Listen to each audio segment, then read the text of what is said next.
Welcome back. You're tuned into Bazaar Morning Call. Well, let's get in our guest this morning. We have Deepan Mehta, Director at Elixir Equities, as well as Rajeev Agrawal, Managing Partner and Fund Manager at DoorDarshi India Fund. Good morning, gentlemen, and thanks a lot for joining in.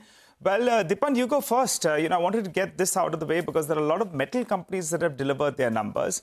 And global cues as well are a little bit muddled, because you have a stronger dollar index. You're hoping that China comes out with some stimulus. But we had Tata Steel as well as JSPL's numbers that were fairly good, while Hindalco's, Novelis's numbers were disappointing. Your quick take on that. Nigel, good morning and thank you for having me on your show. I think there's a lot of uncertainty around metals, and now that we have Trump in the White House, it's going to cause even more uncertainty in the global markets, especially commodities. So I would just stay away from all metal stocks at this point of time. There's a lot of volatility in their earnings as well. And it's not that valuations are so attractive that you could that they're discounting for any such volatility in earnings. Historically, they are trading significantly higher than historical valuation multiples. So from my point of view, all metal stocks and commodities are an avoid. Okay, all right. So be a little careful on metals and commodities. That's the call coming in from Deepan. Hi, gentlemen. Good morning. Rajeev, great to have you on the show as well. So what do you think of this whole Trump trade that's going on? And I think what we're trying to understand here for us in India is that what does this do beyond the headlines? Any meaningful impact in terms of flows, you think? In the preview of Trump trade, luckily in his first administration, and I think one thing we can be all sure of is there will be a lot more volatility that one should expect once he is in office. In terms of the trade flows or the flow of money, I think India clearly is one of the stronger economies. And one challenge that the Indian stock market has had in the last few weeks, months, is the money moving back to China or taking out from India and moving to China. And possibly there could be some reversal there as Trump is known to be very strong on the tariff. So it remains to be seen if that actually reverses for India, and that is a benefit for the Indian markets. Deepan, what is the one, we're all market animals, and you don't have to do anything, but if you wanted to take a thought trade or a real trade, I don't know, based on Trump sweeping America, what would it be? I mean, like a real or a thought one, doesn't matter, but what would it be? I think I'd go with software companies, mid-cap software companies, definitely. And our preference list, it's the outperforming ones like Persistent Systems, KPIT to an extent, Coforge. And now, again, with usual disclosure that we and our clients invest in these stocks, I thought Mastech's numbers were very good. And this time, Mastech growth has come largely from the US market as well. So, I mean, I would add to one of our outperforming stocks. But that one trade has to be, I think, my opinion, software companies. Rajeev, same question to you. Yeah, so I think for us, we will focus much more on the Indian domestic plays.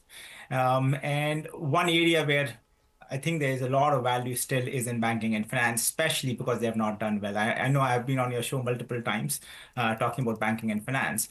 The other one that I will point out would be capital markets. So I think those two plays, which are much more domestic to India, are very strong in our mind. What about oil, gentlemen, Deepan?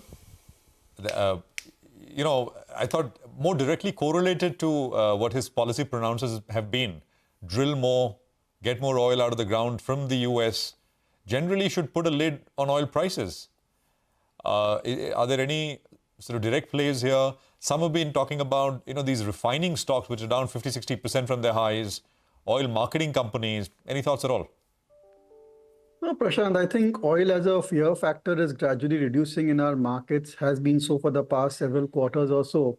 And lower oil prices, of course, beneficial for the economy as a whole, help better inflation management, may lead to lower interest rates sometime in the future. But look, we've seen high oil prices, low oil prices for the last several decades.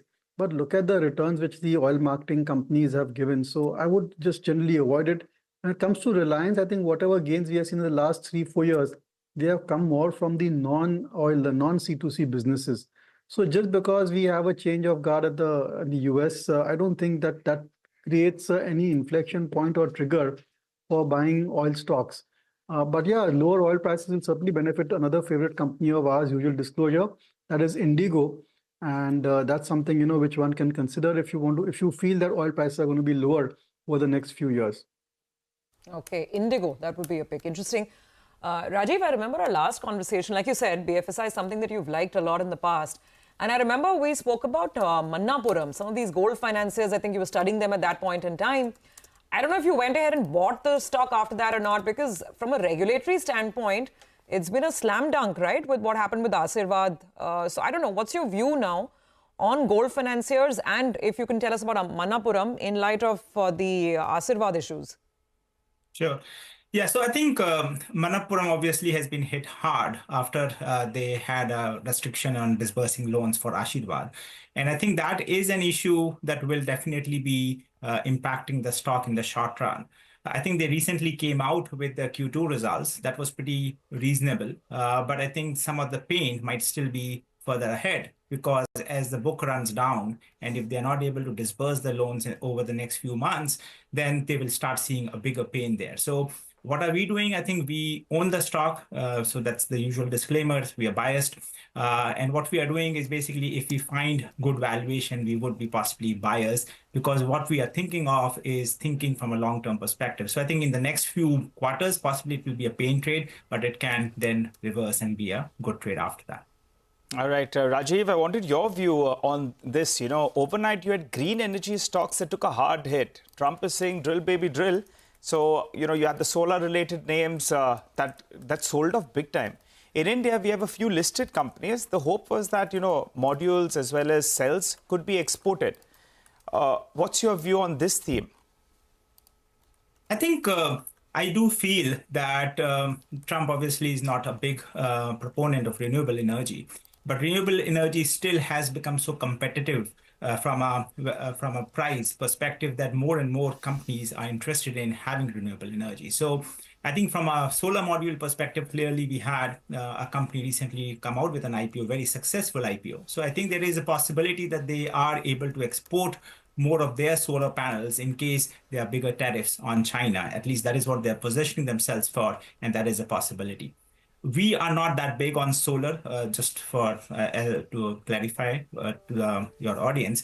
We are much more on the wind side right now, because we think in the solar there are a lot of players out there. Okay, all right. Rajeev, a great chat as always. Thank you very much for joining us. Deepan, talk to us a little bit about, Rajeev earlier was talking about financials, etc. Anything in that space is looking attractive to you. And let me point you to the space or the segment which is beaten down the most, MFI. And let me point you to the one stock which is also beaten down quite a bit within that space, Credit Access. 50% off the lows, off the highs. Valuations have come off significantly. Arguably, it's the highest quality management in that space. I don't know if you've given it a look. Or do you already own it in the portfolio? Yes. Go on. Yeah, Prashant, we own it in the portfolio and haven't sold. What I've come to realize is that when it comes to MFIs and credit card companies, you need to have a really strong stomach and very strong appetite for risk to buy into these companies. Even our conviction is being tested at this point of time, whether the sector really has a kind of a long-term potential. Let's see. For the time being, we are not throwing in the towel. We are just remaining invested. And hopefully this is a temporary aberration. And once these issues are over and done with, and provisioning does come down and they go back to expanding the loan book, we will see earnings coming back very strong. The only reason why we have this belief is that in the past, companies like Spandana, Spurti, and other MFI companies have always come back stronger and created new highs, not only in terms of stock price, but also in terms of profitability.